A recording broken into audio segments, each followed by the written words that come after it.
All right, the year's winding down. The holiday slowdown season is just around the corner, but temperatures aren't the only thing that's dropping. So are our boot camp prices. Don't let yourself get pulled into the holiday cookies on the couch downtime just yet, because CyberWork listeners will get $500 off most live online boot camps through the end of the year. If you're looking to land your first cybersecurity job, maybe you'll consider earning your Security Plus certification. This can be your first big stepping stone in your cybersecurity journey. And if you want to really make your resume stand out in the pile, you might want to earn your CISSP. That's one heck of a leg up. You're going to be holding the most requested certification in cybersecurity job listings in the US at the moment. But whatever your career goals, we have training for you. We've got certs from CompTIA, ISACA, ISC Squared, EC Council, Cisco, Microsoft, and more. And keep watching this channel through the end of the year, because in the middle of each episode, I'll be showing you around some of the offerings in some of our top boot camps so that you can see what you would be learning on your path to certification, and it becomes a little more real for you. All right, look, the best gift you can give to future you of 2024 is taking decisive action now and smashing holiday season malaise with the gift of certification. Book an upcoming course before December 31st, 2023 and save $500 on your live online bootcamp training. And just when you thought gift giving season was over, well, okay, I'll give you one more. Your training comes with an exam pass guarantee. Now, that means if you don't pass your exam on the first attempt, we'll provide a second attempt at no extra cost to you. I mean, come on. So don't snooze. Take decisive action in your career. Go to infosecinstitute.com/free to learn more. Again, that's infosecinstitute.com/free and book your next certification bootcamp today. Now, don't worry about it. Don't overthink about it. And don't let the last couple of months of 2023 go on cruise control. Trust me, you are ready right now. But are you ready for today's episode of CyberWork? Well, I hope so, because here it comes now. Today on CyberWork, my guest is Tomas Smalakys, the CTO at NordPass. As our future seems choked with a never-ending need for new passwords of ever-growing complexity for every single thing we sign up for, Tomas, along with some large tech organizations, are embracing a post-password future with a system of passkeys. So what will this look like?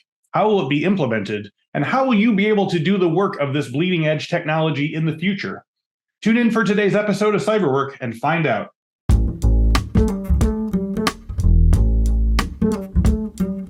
Welcome to this week's episode of the CyberWork with Infosec podcast. Each week we talk with a different industry thought leader about cybersecurity trends, the way those trends affect the work of Infosec professionals, while offering tips for breaking in or moving up the ladder in the cybersecurity industry.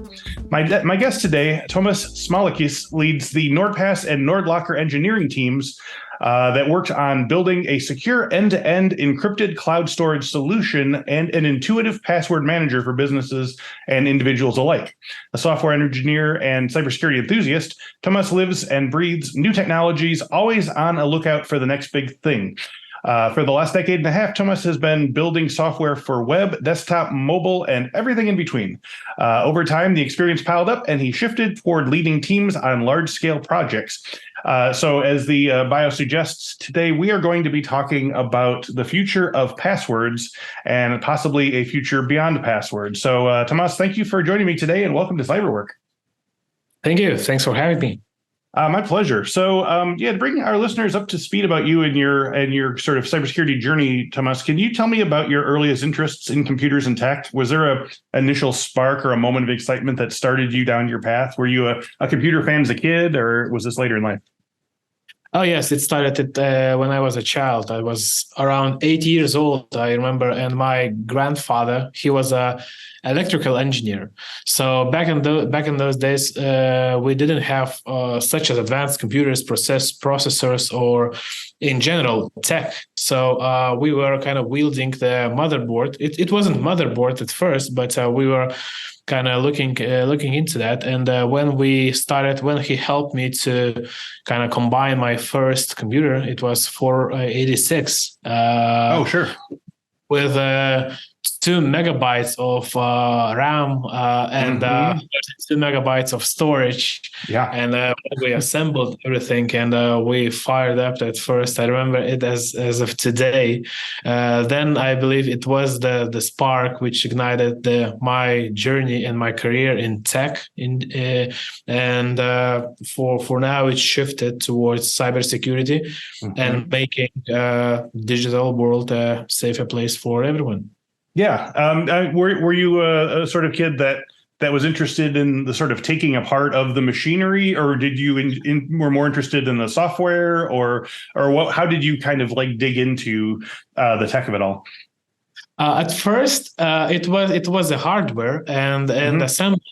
Once I assembled everything, then it was interesting how everything runs, what parts responsible for what, like a processor, RAM, motherboard, all the power, how power travels. Then I wanted to see that in action, right? So that's where I got familiarized with the software, and I believe as majority of the kids, I started to go into the games. Oh, sure. But I faced challenge there, since majority of the games were in CDs. And for CD, you needed a CD-ROM to read those discs, and that was expensive. It was even more expensive than my whole computer. So what I did is, I don't know if listeners will know that there was a floppy disks. It's kind of plasticky thingy which had the storage of, I believe, 1.2 megabytes or something like that. Massive. Yeah. So my neighbor actually had this CD-ROM, so I didn't borrow. But what I did, I wanted to copy the game into the floppy disk, but it was too large. Yeah. So then I started looking into the software. How can I split it, right? So you can chop, for example, if you're looking into the things, into the wood, for example, you can chop it into smaller pieces. There you go. And then I started looking into how I can do that in software, how I can do that in the program, and then I started learning programming language C. There you go. That's where I combined the hardware knowledge with the software knowledge. And yes, I did successfully combine those pieces. So I split the larger file into smaller pieces. I copied. I had 3 or 4 floppy disks. So I copied pieces into those floppy disks. You made it work. I ran it home, copied that into the laptop to the PC, deleted, then ran again. I did maybe like 10 runs so I can the full file. And then I assembled it, installed it, and I had a game. It wasn't a game like we now have PS5, those GeForce RTX 470, all those processors, all that RAM in gigabytes right now, in terabytes storage. But then it was a great game. It was a train simulator where you can drive the train. Nice. You can go faster, you can go slower, and you can put the signal. So that was the game, and that was first my interaction with the hardware and software and the programming and the engineering. Yeah, that's not nothing. I mean, it's a big jump to go from just playing games out of the box to being able to figure out how to slowly migrate this information over and then sort of restitch it back together in a way so that it works on your computer. Because, there's no way I could have done that for sure. That's very impressive. So can you talk about your work history in the IT and cybersecurity space moving a little forward? So you're currently CTO at NordPass, but previously you managed over 100 software engineers, QA, DevOps, and engineering managers for companies like Luminor Group and BazarVoice. Can you talk about the responsibilities of these former positions and what you learned from them that prepared you for the work you do at NordPass?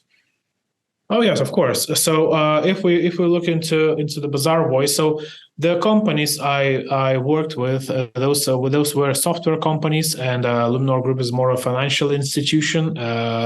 So basically, I had multiple teams. So I was engineering manager, then I grew to lead the leaders, right? But what's the most important part on working with that is, of course, the people you work with, right? Sure. And I believe in my career, I focus the most on the technology, but on the people first, because together with the team, you can build that technology. And if the team has the spark, as I did back in the days when I was a kid, on assembling, constructing, and if I can inspire people the way my grandfather inspired me, and they can grow even faster, or to the higher positions, to the better jobs, to the better companies, and shaping the world, shaping the future. I believe that's my sole purpose.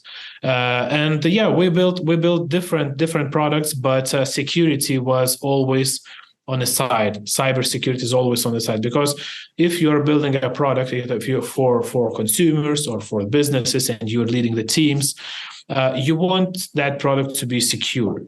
And you want the users of the product to use it safely without kind of having thoughts that I can be hacked, my data can be stolen or leaked or used by bad actors. So yeah, getting back, so it was 100, then it was 200 engineers, QAs, DevOps. So I usually leading diverse teams of engineers. So they start from the infrastructure, and I have like end-to-end responsibilities. So from building the infrastructure, which you are building the software on, also QAs, which ensures the quality of the product, and of course cross-functional engineers. So we are building desktop applications, whether it's a hybrid applications utilizing some different frameworks, or it's native applications by utilizing the native languages such as C# or others.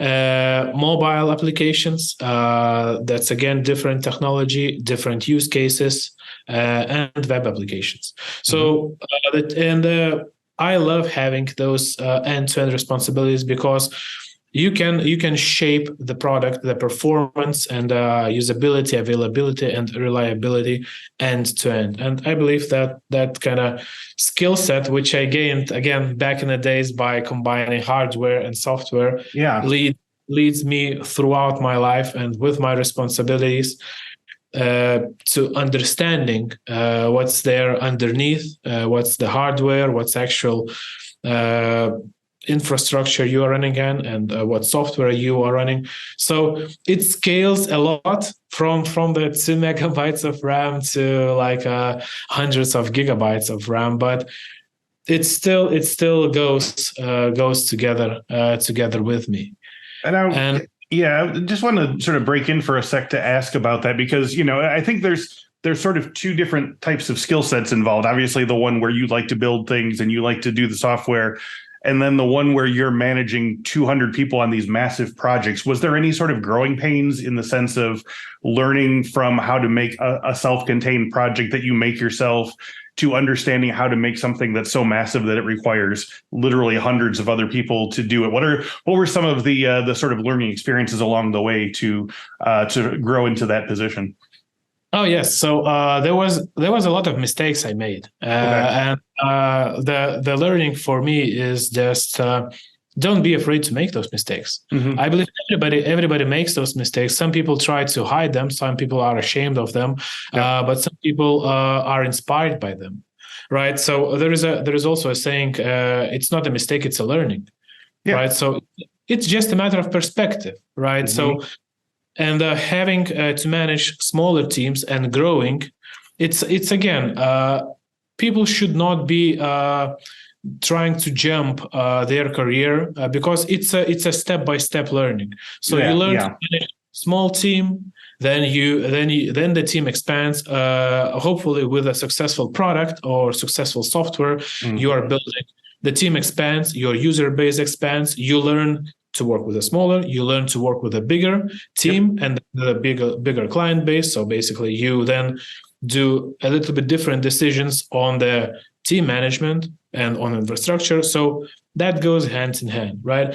And then again, once the team grows, you need to understand and you need to let go, because if you will try to keep everything in control without delegating that to other people, you will lose, right? It's a team sport. it's a team sport, and you need to trust your team that they're doing their best in order to provide the best software and the best experience.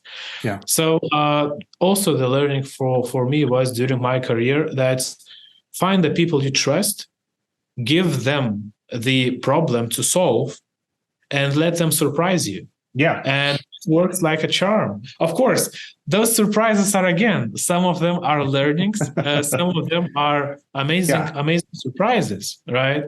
But just be present. Just be present as a leader together with your team.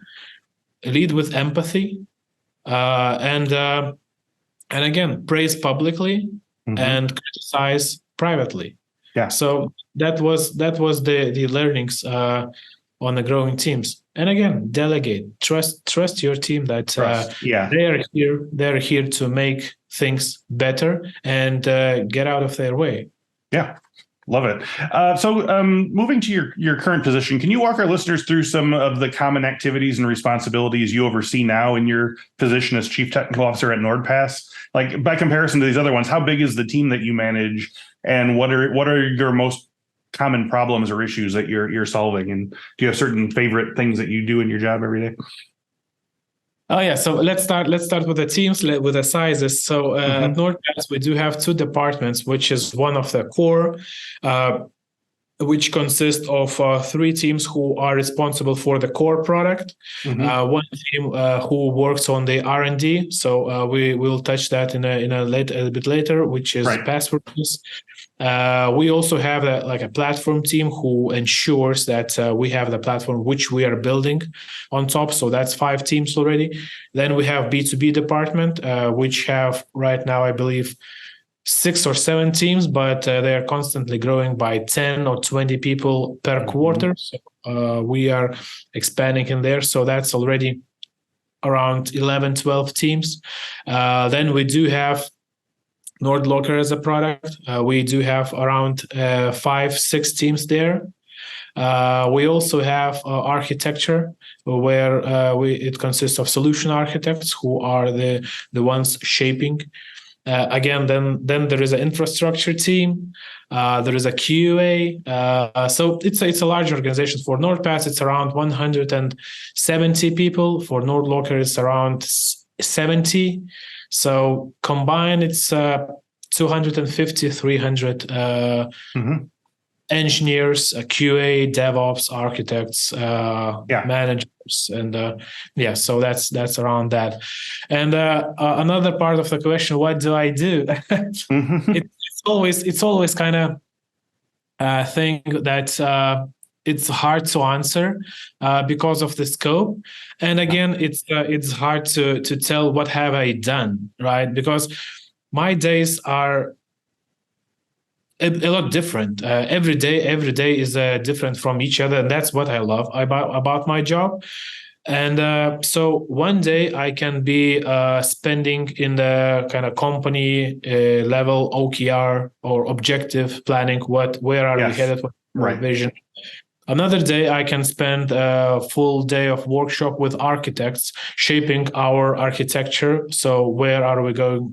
What decisions are we making? Or planning the infrastructure. So are we going with one services or another? Are we going with AWS as a public cloud, or are we sticking with Azure or GCP? Right. Another day, I can land on the podcast, speaking about the pros and cons and how to help people to get into the cybersecurity careers, and basically what also my personal kind of, not the favorite, but what I like personally is mentoring people, and I do some mentorship here in Lithuania, and I do have some mentees which I help to grow in the career, because I was happy enough in some companies where I had very great leaders, very great managers who helped me to grow, and of course in some companies I didn't. Right. So I had to navigate those mazes by myself, make those mistakes by myself, learn from them, and become a greater, better person, better manager, better engineer. Nice. Right? So that's where I also think it's very important for me to share the experience and hopefully inspire people to try it, to make the mistakes, and not to be afraid to make the mistakes. Yeah. Get the goal, commit to that goal, and dig. Love it. All right. So thank you for giving me a little bit of background there. Like I say, our listeners like hearing what people do in their work, because hopefully some of them will be CTOs one day as well. So they want to see what it looks like. So today's episode, as we said at the top of the show, is going to cover a topic suggested by Nord Security, NordPass here, specifically the state of password security and the possibility of maybe even living in a post-password world. So just to give a little background, the process of password usage, password complexity, and constant changing of passwords is one of the more, I think, for a lot of people, irritating aspects of the current world of the internet. People in my life who don't actually work in cybersecurity are always complaining to me about having to constantly change their passwords or having their phones on hand to engage two-factor. And, I can sympathize. I mean, we've come a long way since using your last name combined with your birthday was a reasonable password, and yet even in the era of passwords that are 10 plus characters long and contain capital letters and small letters and numbers and special symbols, and turning passwords into passphrases and randomly generating passwords from password managers, frequent company breaches and slow, deliberate exfiltration of user passwords means that even the most unhackable passwords could just be scrapped and replaced again and again almost constantly. So as we reach this point where we're seemingly reaching peak complexity of password, Tomas, why are even the most secure passwords still not an ideal way to keep user info and data private? Well, it's not only about the password complexity as from the user perspective, right? When you are signing up for specific services or for specific applications, it's again how that application or service handles your passwords, right? And there are places where it's called hashing, where they hash the password. So basically, it gets the random string of symbols and it stores that hash on the database. So in order that database gets breached, there are tools which can attempt to crack the hash, such as John the Ripper, which is the one of the popular ones. But some services they tend to not hash that, and store it in plain text. Even in nowadays, they just store it in plain text, and that gives the potential attacker the kind of a honeypot or I don't know, a prize where you just get the plain text. You don't need to even use the tool to try. It's a treasure map, basically. Yeah, you get it. And one another important thing is that even though people use complex passwords, it's a complex to guess, but again, it's complex to remember. Right. And even though you will remember that password, how many complex passwords, which contains of capital, small letters, special characters, numbers, which are mixed up, not containing the word, but mixed up, how many of them can you remember, which contains 10 characters? Mm-hmm. It's hard for a human brain to remember. Oh, yeah. That brings another problem, reusability of the passwords. People tend to reuse the same passwords for different services. Yep. So let's take an example. Your password, it's strong, it's long, it uses all the best practices of password complexity, and it's perfect. And you say, I am safe, I use strong password, I know it, and I tried cracking it, it's impossible. And web tells me it will take 1 million years to crack it. Yeah. And I feel safe, right? But there are services, as I mentioned before, which do not encrypt or which do not hash your password. Yep. And that password, for example, gets stolen, because if the service does not use that basic principle of hashing the password before storing that to database, that means that most probably they are not using advanced techniques to secure that database. Mm-hmm. In that case, the database might get stolen. The data might get leaked. Yep. So that means that what attacker will do by having your email and your password, he will do some research, right? By just putting your email into the Google, for example, and then, or if your name and surname is your Gmail, they can research you on social medias, on different parts, right? On LinkedIn. And they can see what kind of services are you using. Most probably, a lot of people use emails. A lot of people use social media. So what can I do as an attacker?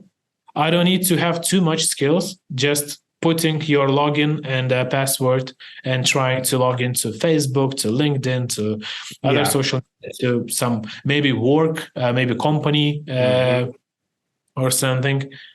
And bingo, I do have access to your social media. I do have access to your contacts. I can talk to them, and it will not be any phishing. So it gives a lot of possibilities to do that. But then again, how can we get more secure? Even though we kind of get paranoid that my password can get lost, right? So. And for the password complexity, that's one thing. But then we go one step further to ensure the security. And there is a thing called MFA, multi-factor authentication, introduced back in the days also.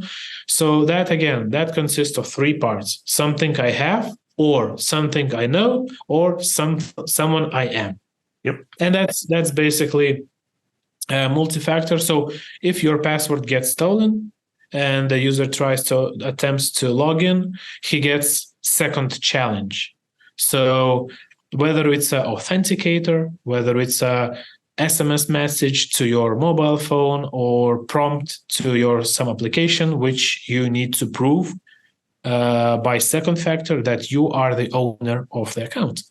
So yes, so we here at kind of cybersecurity, we strongly suggest to secure every account with at least 2 factors because of the risk. Unfortunately, that doesn't work that well, and people tend to think that well, I'm just a simple person. I'm not kind of top level Fortune 500 executive to have something to lose or something to be stolen. So why should I care? So yeah, that's a challenge, and that's where we try to educate people. Everyone has something which is important. Social security numbers. Yeah. So, So you mentioned the sort of 3 main types of 2-factor: something you have, something you know. Have being a phone where you can send a notification, something you know is an answer to specific personal questions, or something you are, which is like biometrics, like a thumbprint or a face ID. So I know that it's decidedly harder, though not impossible, for hackers to get a hold of both of these at once. But are there still imperfections in the system that we're not thinking of in terms of, because you do hear stories about, a hacker getting a password and then calling the person pretending to be from like Facebook customer service and asking, did you just get a notification? Can you give me the notification? Stuff like that. Can you give me some other examples of other places where social engineering or other tricks can still circumvent 2-factor? Oh yes. So in some cases, I just recently discovered that Google's Authenticator app moved from the kind of binding app to the hardware. So basically, I'll explain that in a more detail. So I was a Google Authenticator user for many years. And why I use that multi-factor authentication? Because it was bind to physical hardware. So to my phone. If I lose my phone, that means that I am not able to recover those codes. Exactly. But that loses the user experience. So what happens if I accidentally drop my phone into the water and I don't have access to that? That means I lose MFAs to the account. So that brings some inconvenience for me because I need to go and reset those. And that's not thing that I want to do. But that's probably was a business decision. That's that's from my personal point of view. I prefer to have physical binding to the phone. And I discovered that by accident. It wasn't communicated loudly, and when I upgraded my phone, I had two phones, and I installed the authenticator because I knew that I will need to kind of have two devices to transfer the key. It wasn't the case. I just logged in with my Google account, and all the authenticators were synced. And nice. I was surprised, and it was good for me. But getting back to your question, so cybersecurity, so security and attacks they are at the race. So when someone kind of discovers zero-day vulnerability, or someone discovers some phishing campaigns or something, they learn from it. Like we as a cybersecurity professionals will learn from that, and we kind of try to look into the ways how can we secure. But there is no perfect solution to secure a digital world, because the money we invest into securing our way, there is also investment coming on the dark web or dark market, which to breach, to crack that information. So I would say the most important part is not the tools we are using or not the way we are working. The most important part is education, is for us to understand the why. Why do we want to keep ourselves secure? Why are we using those passwords? Why are we the target to being breached? Yes. And just a recent example I have been analyzing is about this so-called zombie network or botnet. Is where basically the thing is, the challenge I kind of have to every person, right? Even though you think you have nothing to lose and you are secure, you don't need to use strong passwords or multi-factor authenticators, any additional tools such as password managers. You can be attacked, and your phone and your laptop can be added to the botnet. So that means, what is the botnet? That means that attacker can use your phone or your laptop to just for a simple mining crypto. And some people are saying, well, I have my iPhone or Android device, and it's a kind of, I don't do anything, but it's so hot. I don't understand. Overheating. Yeah. Mm-hmm. But that might be the case. That's your phone is being used to mine crypto for someone else. Mm-hmm. But what's the kind of more scary case is about the DDoS attacks. And the recent example I analyzed, that FBI agents knocked on a person's door, just a single civilian door, and they blamed him to being part of a cyber attacker gang. And they kind of had a directed attack of a DDoS and they caused the service, the service to go out of service. So basically, they caused the infrastructure to crash. Yep. And he was just a simple civilian, and his phone was hacked. And then he went back home. So he connected to the Wi-Fi network. That's how attackers moved through the network, infecting all the other devices, such as TV, computer, even the vacuum cleaner was used to attack. So everything that has semiconductors, right? Everything that's electrically powered and can connect to the internet can be used. So his whole smart home was sending the request to the specific IP address and caused it to go out of service. Not only that, it was a huge attack, but that home was identified by IP addresses because of the poor network configuration and all those devices. Even the smart-watches are hackable. Yeah. So it's not. I don't want to to make everybody paranoid that your watch can be hacked and your vacuum cleaner is looking at you if it has any cameras, but. Yeah, that's maybe a challenge for the people who think that I'm not interested to anyone, no one is going to attack me. Mm-hmm. Yeah, or that I have nothing to offer, like you say. That yes. In this case, they didn't steal anything from the guy. They literally just used the resources of his machines as kind of like a base of operations. Then Exactly, and what's even worse is that those are like a sleepers, right? yeah, right, If you are not yeah. using, you already have the access to them.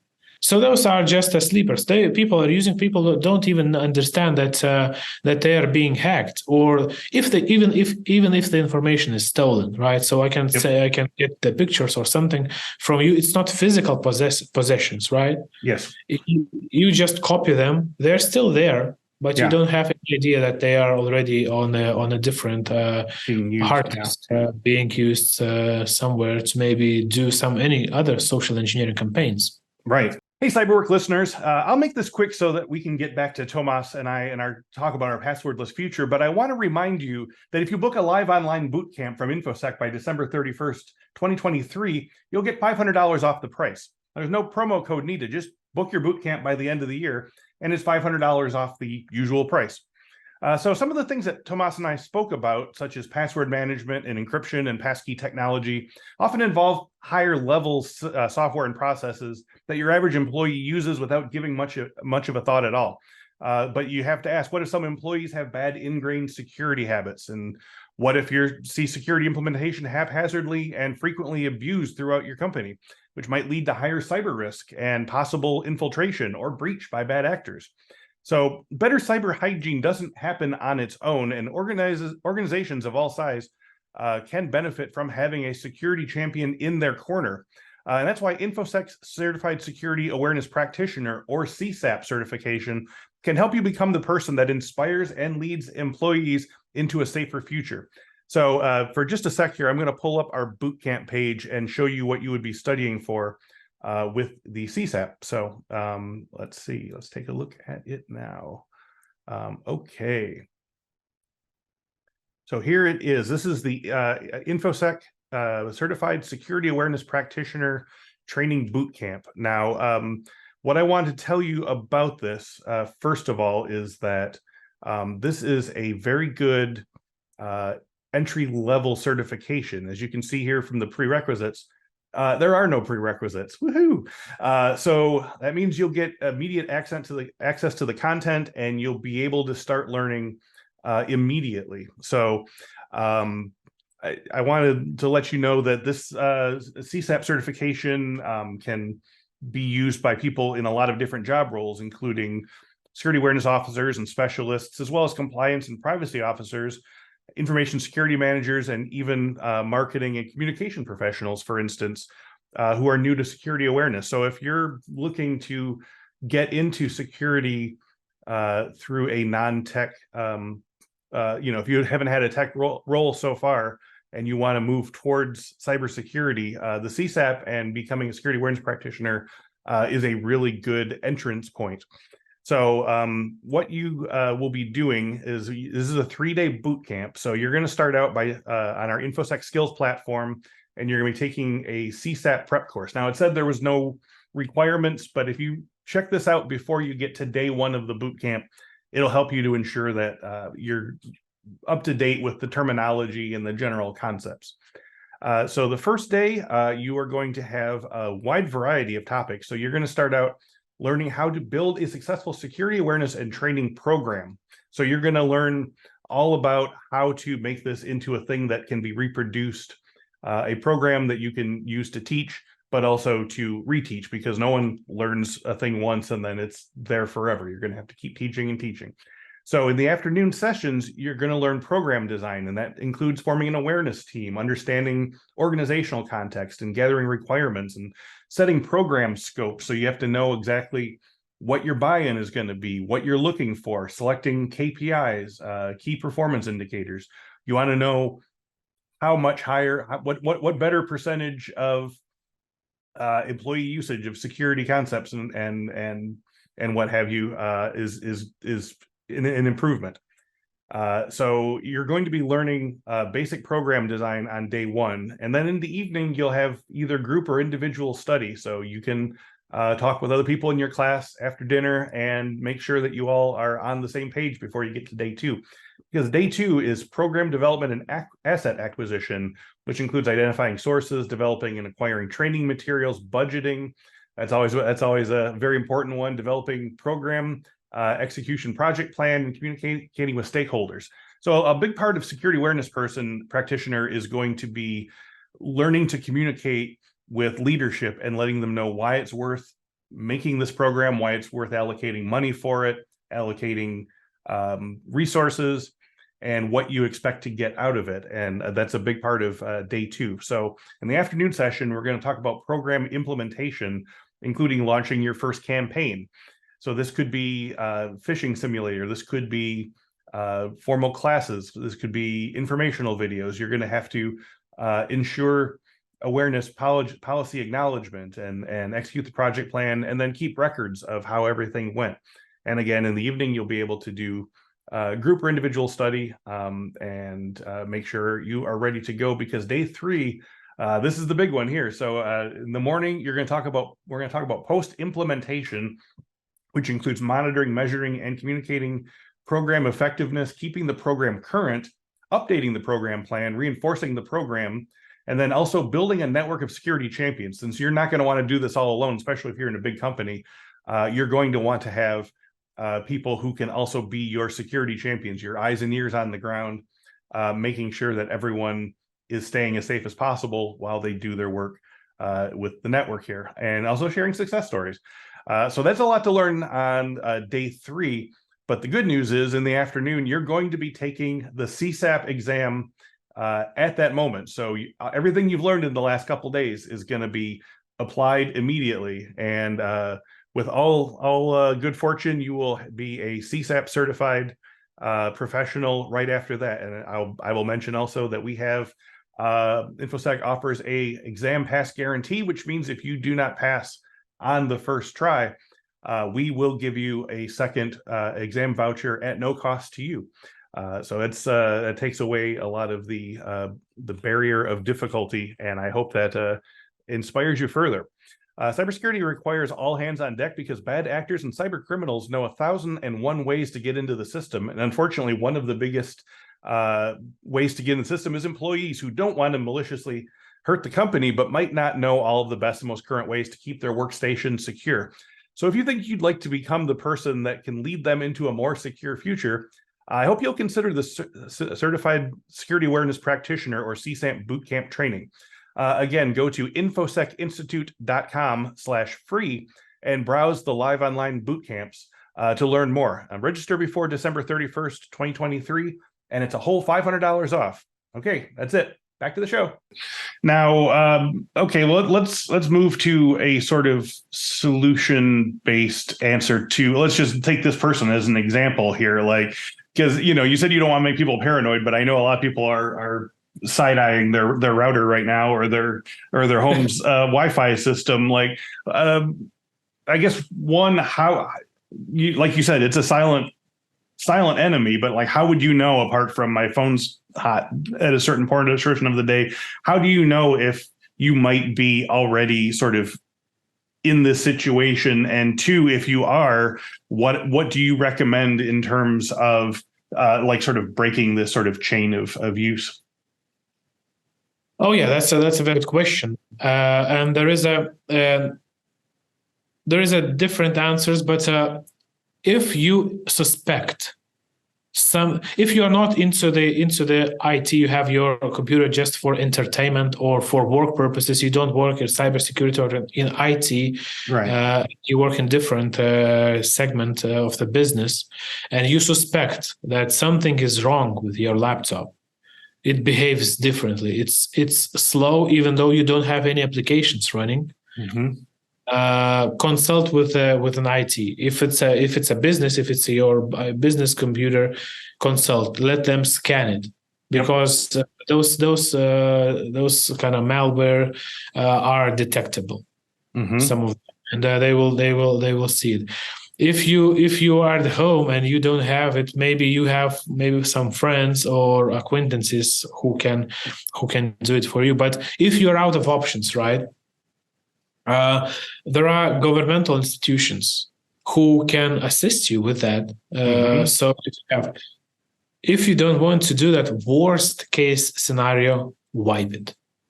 Yeah. Just clean it. And of course, it will not resolve all your problems. But then again, if you're looking into your router, right, please check the default passwords. Yes. Default passwords are very, very common intrusion cause. And it's not only about your router. People have CCTV cameras for security, just to monitor around their house. So CCTV cameras are one of the easiest hackable devices there are on the Internet of Things.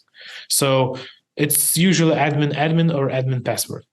And people just install them, or they have someone to come and install them on the house. They set up everything. They set up the application, so you can at your work you can see what's happening at your house. So yes, please check everything which has the access to the internet or which you can see from the internet on your app. Please check if they don't have any default passwords. If they have, change them immediately. Yep. That will prevent. Again, there is a activity. So if you use services and if you use cloud services, so you can check the activity logs.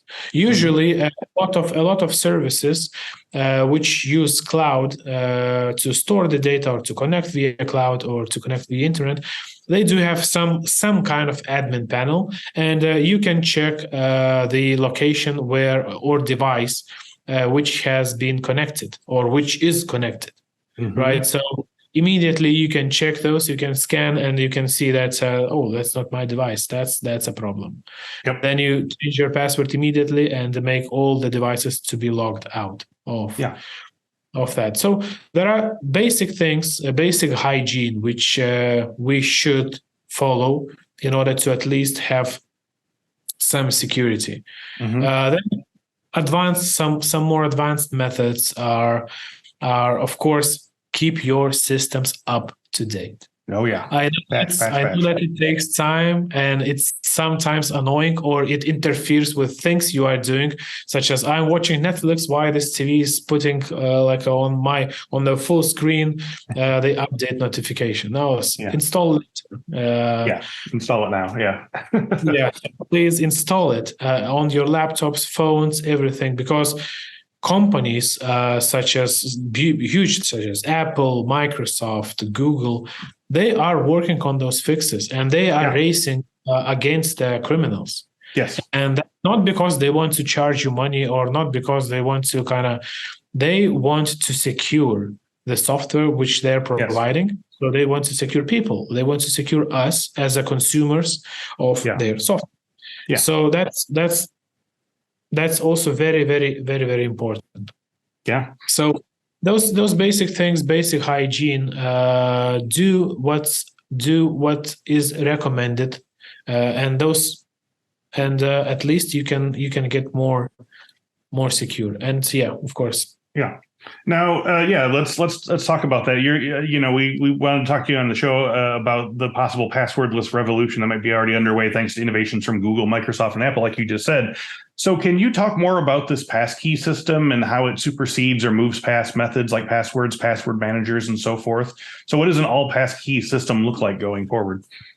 Oh yes, that's a very interesting topic, and I am very excited that finally the big giants are talking about that and bringing that to the consumers.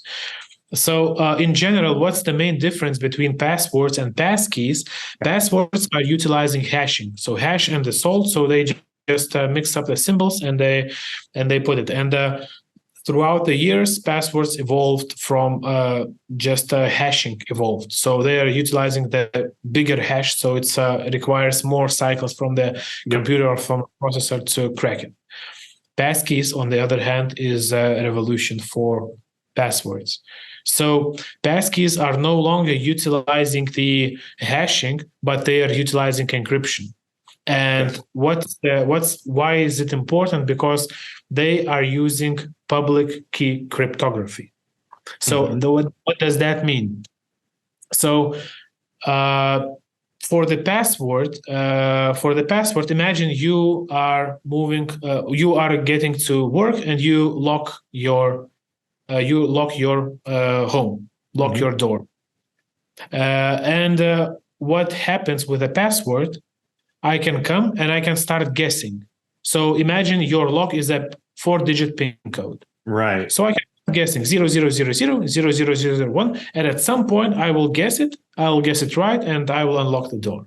Yep. So you don't need to be present, and I don't need anything from you. I can just guess the PIN code. So the same goes with the password. I can guess your password. It's called brute force attack, where I just guess. What's the main difference with a public key cryptography is when you create a passkey, you generate 2 keys. Yep. So that means you generate one private key, which is stored on your physical device, on your phone, on your laptop, and you generate the public key, which is stored on the server for the service which you are signing up. For example, let's take NordPass as an example. You sign up for NordPass. You say, like, I want to use passkey. So you get a private key, which you have it imaginably at your pocket, and you get the public key, which you store at a NordPass database. What happens when you come home? Let's take back home, a home example. What happens when you leave your home? The person who comes, the lock is no longer a PIN code. The lock is a combination of 2 keys which must match. And remember that I have my private key at my pocket. So without me, you cannot unlock the door. So the same happens on the software, on the service which you are using. So when I try to log in, the service sends me the public key. Yeah. And he says, I have the public key, show me your private key. So then from my physical device, I have my private key. So I match them, and the service sees that it's a match, and it logs you in. You don't need to enter any passwords. You don't need to to remember any passwords. You just have your private key. And what is the main difference is on the security side is that even that service which you are signing up is not secure, and the database gets stolen, breached, right? And the attacker or bad actors get access to your public key.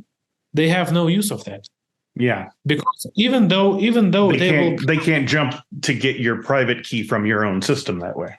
Exactly, because my private key is unique to the service which I signed up. So even though they will come and say, "Hey, I have a public key. Do you want to match?" I check, where are you coming from? Is it NordPass? No, it's NordPass. I don't have any private keys for that random service because I have private key for NordPass. So no, I don't have it. No match. That's it. It's worthless. Yes. So that's the main reason, and of course, convenience part. You just use biometrics, because passkeys, on the other hand, they are utilizing multi-factor. So something I have, something I know, something I am. So you can utilize biometrics. So before sending the private key, you are being prompted to use the biometrics. So, for example, my phone gets stolen, right, and it's unlocked. Let's say it's unlocked. Even though when I try to sign up or log into the Gmail, for example, I will get the prompt on biometrics. Yep. So I need to satisfy the MFA requirement. So I need to show my face. So it will be scanned, and then my private key will be unlocked, and then it will be compared. Yep. So even if it gets stolen, without biometrics, it's of no use. So that's a revolutionary technology, and we're looking very we're looking forward very much because we are also on the forefront on helping those. And NordPass, as a password manager, we already provide our customers the possibility to store passkeys on NordPass securely. So you can sync that across all your devices who has NordPass application installed, and you can utilize the passkeys by signing up or logging in to the services you have. Yeah, I've noticed that. I have a pass manager as well, and at this point, there's not even like filling. I mean, passwords are auto-filled so quickly, and it's all just because it's scanning my face, and so we're not at that post-passwordless future because there's still a password going in. But I can see the mechanics of once the sort of password middleman gets kind of cut out. That's what it's going to look like going forward, I imagine, right? Yes, I believe so, and it gives a lot of convenience by not sacrificing security, but also improving that. So it's a win-win for the end user. Yeah. So you have the great UX. You don't need to remember anything, and you get even more security for that. So that's right. I believe that's the way we are looking into the authentication for or signing up to the services we want.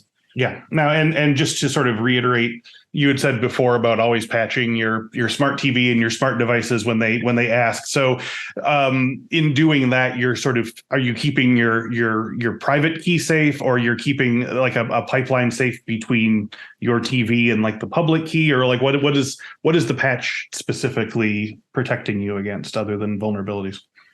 I would say for the network and for that part, you need to kind of, if you don't need to use internet, you should keep the network closed. Right. So and yes, of course, the private keys must be private. Do not share. Sharing private keys is not a good idea. Of course, yeah. It's private. It should be only with you, with your device. Yep. So I want to sort of, as we wrap up here, move this into sort of a general sort of career direction. So for young professionals and students in the cybersecurity and IT space who want to make this kind of password security, post-password security, user security and related topics their primary area of work, can you speak to some trends or topics or experiences or areas of study they should be focusing on now to ensure that they're keeping up with the newest developments in this quickly developing security space and can take these jobs in the future? Oh, yes, of course. So before jumping or deciding if you want to go to the cybersecurity, I believe everybody should learn the basics on the computer science, on the how computers work. Because whether you are a software engineer or security engineer, you need to understand how the computer hardware works, how network works, all the basics, right? And certainly how hashing works. Oh yes, that's right. Sure. And but you can even start probably the good idea is to start while you are studying. It's in a service as a service desk technician or ITSD. That's entry-level job that gives you the possibility to study, to work, and also to learn the basics of computers and how to deal with them.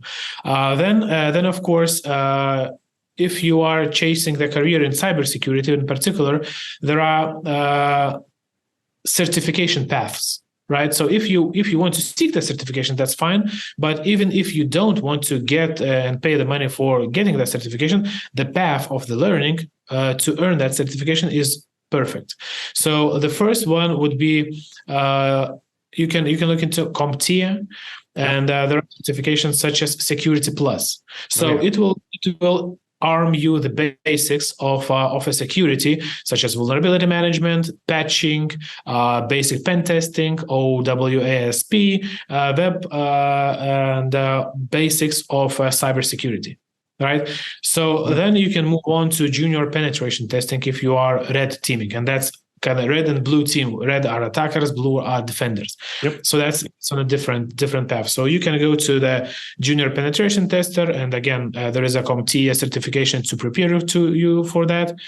Then, if you are into the individual contributor, so-called, that you are technical guy, you don't want to manage people, You can continue your path, such as a security engineer or security architect, and that's where you learn how to design secure systems, such as subnets and all those VCPs, and all those parts. Mm-hmm. Again, you will constantly need to learn, despite the fact you choose. If you choose the manager career path and you want to become like a CISO or CTO or CIO, your career path is in managing and leading people, leading technology. Yep. Then there are, again, different certifications, but different, such as CSM certified security manager, Yep. and OCSP, offensive security, offensive certified security professional. Those certificates, they cost money. They take time to learn, but they give the kind of the business and the potential employers a proof that you are certified, that you know your stuff, that you know what you are talking about, and you have hands-on experience, right? Yeah. So it's a different paths and constant learning. But I would have, before you move to that, you can try different things. We have now internet, right? So you can learn everything online, and it's a golden age for learning. Yeah. But before you move to that, my two big advices are, and that's kind of not me, it's a quote, but if job becomes hobby, which you are getting paid for, you will become excellent at that.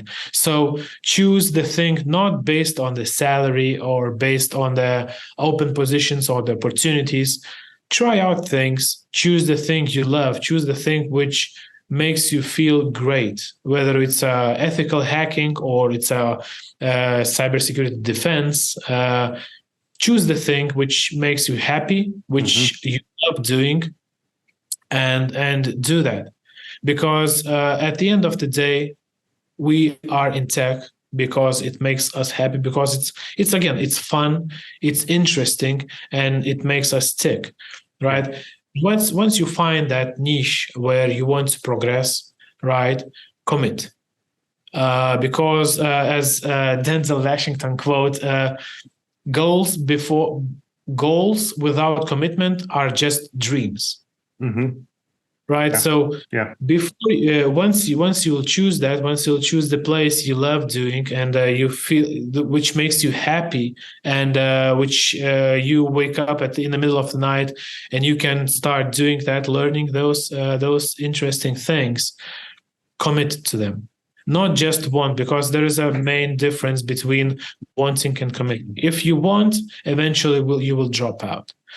You need to commit, and you need to have consistency. So allocate particular time of the day to learn things, and do it constantly. In that case, you will achieve your goals. You will get a career in cybersecurity. You will constantly move forward. I do the same, even though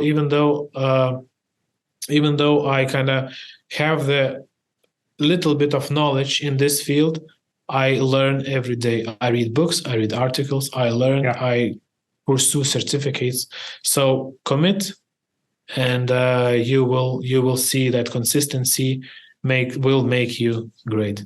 Now, let me just ask an application element to that, because I think that's great advice, and that's definitely advice we agree with over here. But for security pros and students who are looking to get in this area that don't have any experience and are just in the learning phase, what are some things they can do on their own, whether it's in a volunteer situation or for their company, even if they're hired for other tasks, that can help show their talent for working and thinking on these password and security and hash and passkey problems to future employers? Like, what are some ways that you can sort of document this, even if you're not already working in this, and sort of get your first foot in the door? So basically, we understand when we are hiring, for example, junior employees, we do understand that this is an investment into the person. So once he joins, we will need to continue investing and helping him get to the point where he can contribute and actually do it by himself.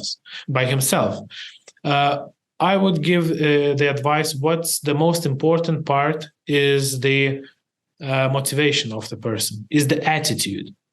And there is a kind of scale which Simon Sinek shared, and which is for Navy SEALs. So basically, it's a scale on X. There is a skills, and on Y is a motivation, basically the attitude.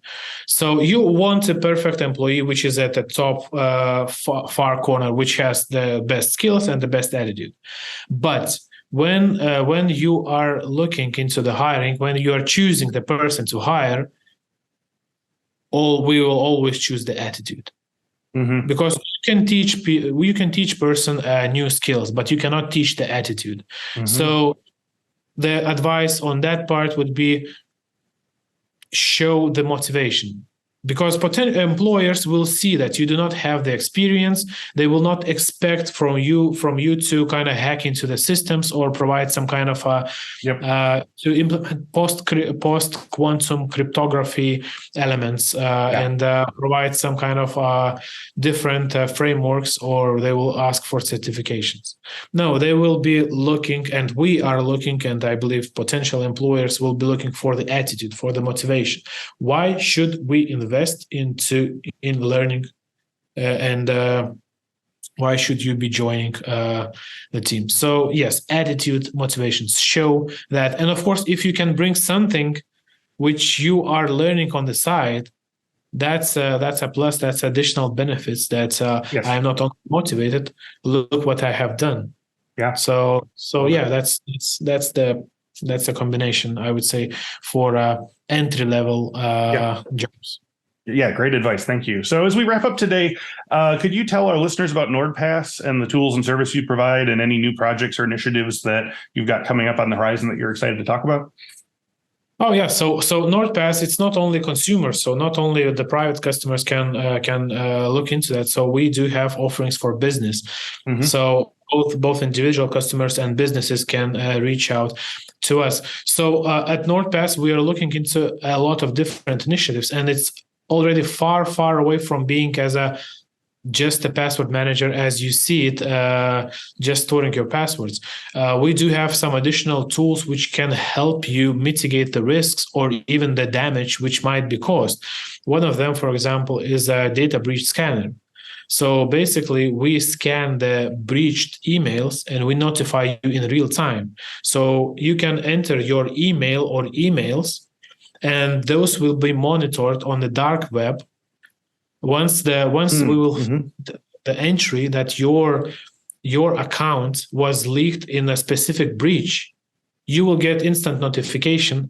So you would know that your account is compromised, and you can go and change your password. So there will be minimal damage done, and even though the password is being cracked, they will not be able to. The attackers will not be able to log into your service. Passkeys, as we talked about the passkeys, you are able to store the passkeys at NordPass, and you will have top of the line encryption, because we're utilizing the Argon, but it will not tell a lot. But we're utilizing state of the art and latest encryption methodologies, which are, as for now, without quantum computing, they are unbreakable, and it will take million years for the current processing power to crack it. So but it's not on a commercial side, but more of an honest side and open side, right? Please use the password managers. Those are free. You can use free tiers. You don't need to pay to the companies to use the basic functionality of the password managers. Right? But they will generate strong passwords. They will store them for you, and as you Chris, as you mentioned, they will autofill. So you will not need to remember. You will have them secure, stored, and at your tip of your fingers. And in mobile situations, a lot of times it's all biometrics at this point. You don't even need to be clicking a button or clicking this thing or clicking fill or whatever. Exactly. You just open, autofill, and you are logged in. And you are utilizing all the benefits of that for free. And if Yeah. you see the benefits on additional features, then that's up to you, right? To either purchase or not. But it's free. Why not use it and secure the way? Yeah, it's a great way to clear brain space too. Like you said, the idea of even having to think about 10 unique passwords, let alone 100, let alone 200, is just impossible. So exactly. Yes. Yeah. So one last question, and I'll let you go here. If our listeners want to know more about Tomas Smalakys or NordPass, where can they go online? Well, they can find me on LinkedIn. I do some occasional posts on the cybersecurity leadership and the systems design. I'm there. NordPass is you can find them on LinkedIn, or you can go to nordpass.com. You can read about more about our offerings and what feature set and who we are, what we do. Yep. And you can see the suite which we provide, the cybersecurity suite from NordPass. You can also get NordLocker for secure storage, NordVPN for secure browsing. So all of those parts. And yeah, feel free to connect with me on LinkedIn, and I'll be more than happy to chat on the topics and or maybe give advices to people who need them. Yes, yeah. Please. We have a very interactive community here, so I look forward to some LinkedIn connections. All right, Tomas, thank you so much for joining me today to talk about the future beyond passwords. I really appreciate it. Thank you for having me. It was a pleasure. And thank you to all of you who've been listening to and watching the Cyberwork podcast on a massive scale. As always, we're so glad to have you all along for the ride. Now, before I go, I want to invite you to visit infosecinstitute.com/free to get a whole bunch of free stuff for Cyberwork listeners. This includes our new cybersecurity awareness training series, Work Bites, a live action skit-based learning platform that features a host of fantastical employees, including a zombie, a vampire, a princess, and a pirate, making security mistakes and hopefully learning from them. Also visit infosecinstitute.com/free for your free cybersecurity talent development ebook. It's got in-depth training plans for the 12 most common roles, including SOC analyst, penetration tester, cloud security engineer, information risk analyst, privacy manager, secure coder, and more. There's lots to see and there's lots to do. Just get yourself over to infosecinstitute.com/free. And yes, the link is in the description below. Thank you once again to Tomas Smalakys and NordPass. And thank you all so much for watching and listening. And as always, we'll talk to you next week. Take care now.